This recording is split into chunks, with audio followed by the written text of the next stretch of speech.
kayo.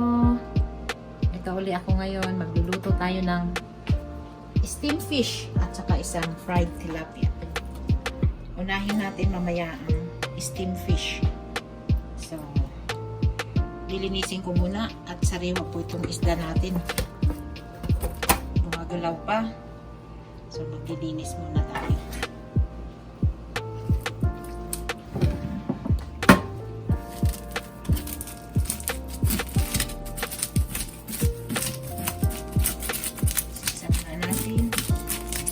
Ito yung ating pang-steam, yung tilapia. Pa-fry natin.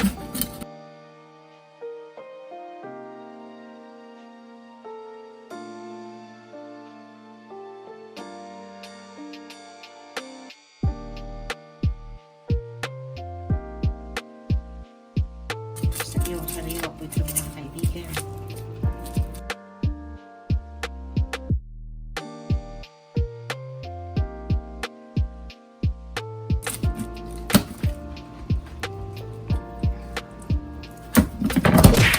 I believe I can fly.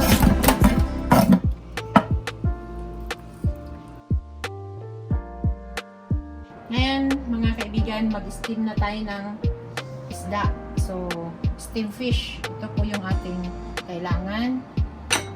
Ginger, onion leaves, green onion,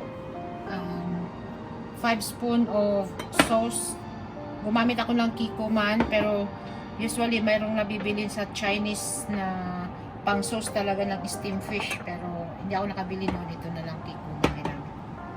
At saka mga 5 spoons of cooking oil. So, lagyan na natin yung fish sa ating plate. Nalagay natin ito sa ibaba para hindi kumikit yung isda sa dish. Ang magandang i-steam mga kaibigan na isda yung fresh, kasi masarap talaga pang steam pag fresh. Tapos ibabaw natin siya pampanis ng lansa.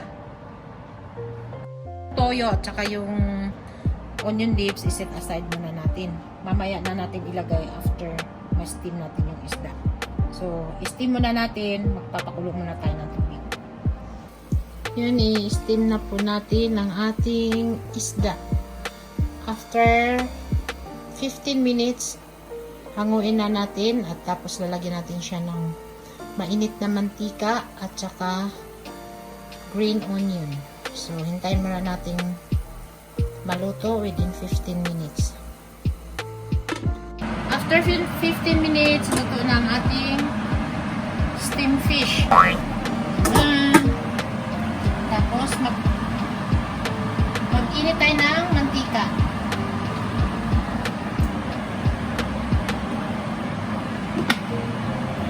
Mag-init tayo ng mantika. Tapos, yung ating green onion, lagyan natin sa ibabaw.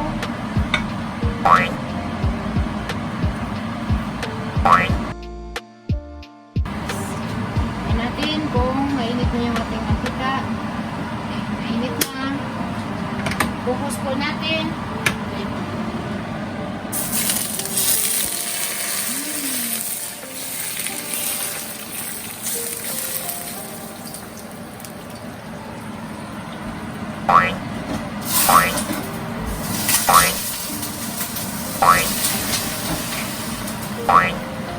Saka po natin ilagay yung ating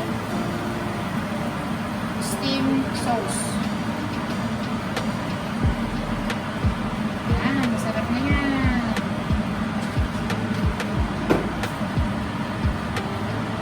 Hanguin. Ito na ang ating steam fish. Halika na, kainan na.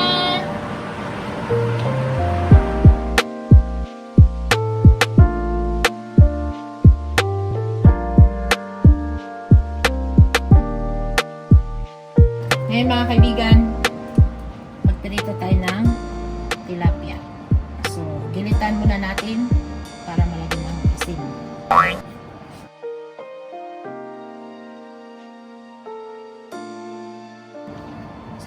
po ito mga kaibigan.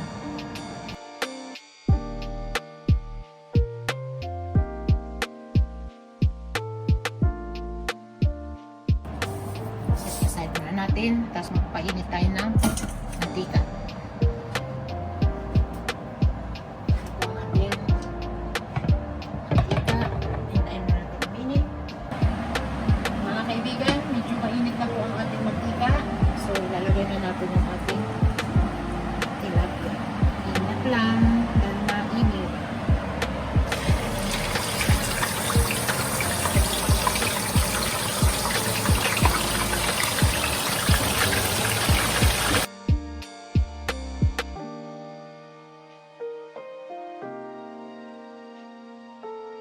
Ito na ang ating piniritong tilapia na may sawsawang kamatis at sibuyas. Kain na na!